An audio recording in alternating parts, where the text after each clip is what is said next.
Okay, I'm going to try and tell a story that happened on Saturday. Today is September 7th, 2023, so this happened about 5 days ago. So on that day, I had offered to let my friends, Stuart and Lori, Stuart is my best friend from high school, and his wife Lori, they had asked me if they could leave their car in our driveway. They live in Cincinnati. They've moved to Mexico for most of the year, but they are still headquartered somewhat in Cincinnati.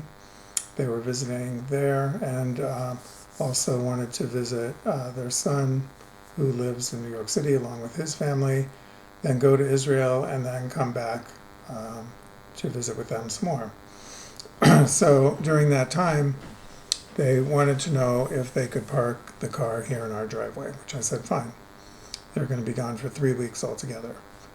So they had planned to come on Saturday morning, go to the airport. They said that they would take an Uber to LaGuardia Airport and come back, like I said, in 3 weeks. So I said fine, but then when they came, we hung out, talked for about half an hour. This was around 10:30 in the morning. And then I saw on Google Maps that the traffic was not too bad. I said, I think I'll just go, I'm not busy. I can just go ahead and bring you to the airport and that'll be fine. We'll visit some more and it'll be good. So they said, oh, great, thanks. So we moved the luggage into my car, to my Genesis. I have a 2020 G80, and it has quite a few advanced features which have been good. So we started putting the luggage into the car. Unfortunately, their two big suitcases did not fit well in the trunk. They were trying to close the trunk. I was trying to close the trunk and it wasn't working, so we had to move the luggage around. And anyway, finally got everything situated. They got into the car, Lori in the front, Stuart in the back, and we went to the airport. On the way to the airport, I'm not sure exactly when it happened, but we heard something sliding.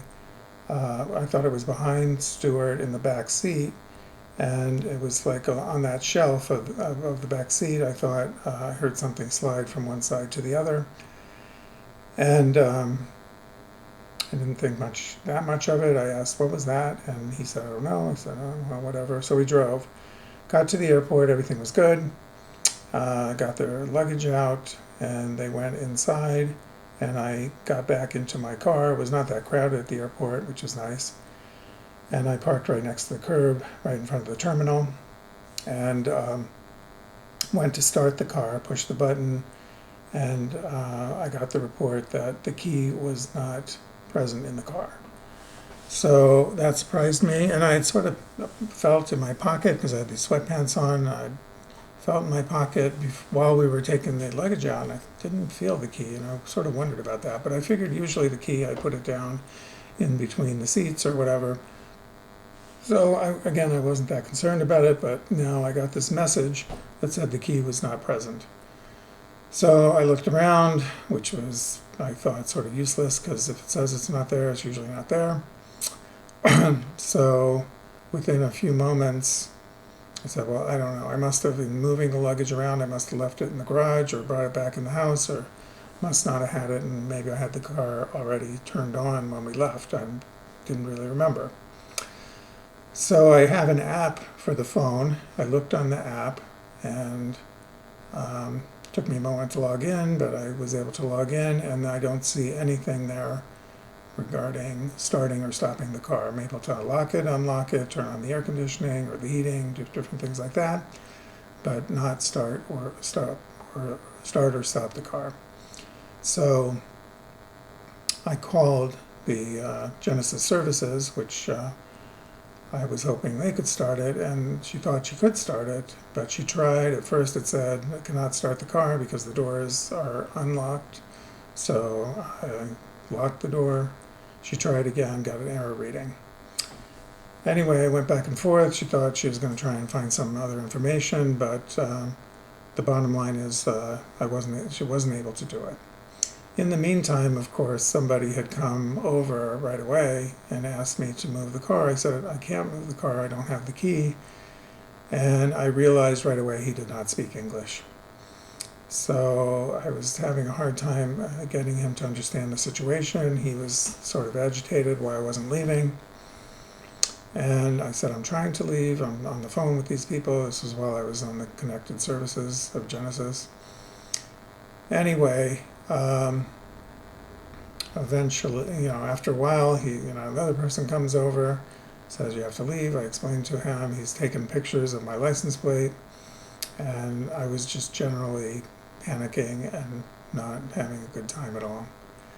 So after all this, I decided that I'm just going to have the car towed away, maybe to the closest garage there and or parking lot, and I would just have to go home and get the key. So I called AAA and contacted them after a bit, and they said they were not allowed to come to LaGuardia. Then I called a local towing service, said the same thing. He said you have to call the Port Authority. So I look on the website, Google Port Authority. Closest one is in Manhattan, where I know the impound center is. I know this is going to cost hundreds of dollars. So then the guy had been saying he was going to tow my car. I said, okay, you can tow my car now. Maybe you can just get somebody to tow it to the nearest parking lot, and then I can go home and get my key. Then I realized he was bluffing. He actually had no number. He wanted me to call somebody. I said, I can't call anybody. He had no number to call, and no police, nobody else came. It was a holiday weekend, and it seemed like security was extremely light. In any event, I realized at that point I was going to have to call Isabel to come and bring the other key to me, which I knew she wasn't going to be happy about. So I called home. She did not answer. And then I called her cell number. She did not answer that. And I was basically totally out of options. I didn't know what I was going to do. So at that point, I'm just sort of exasperated, and I sat in the car for a minute, again looked around, looked in the back. Then I remembered where I heard that sliding. I thought maybe somehow the key was back in the back somehow. So I looked around, didn't find it. So then I called home again, and Isabel answered. So she answered the phone, and I'm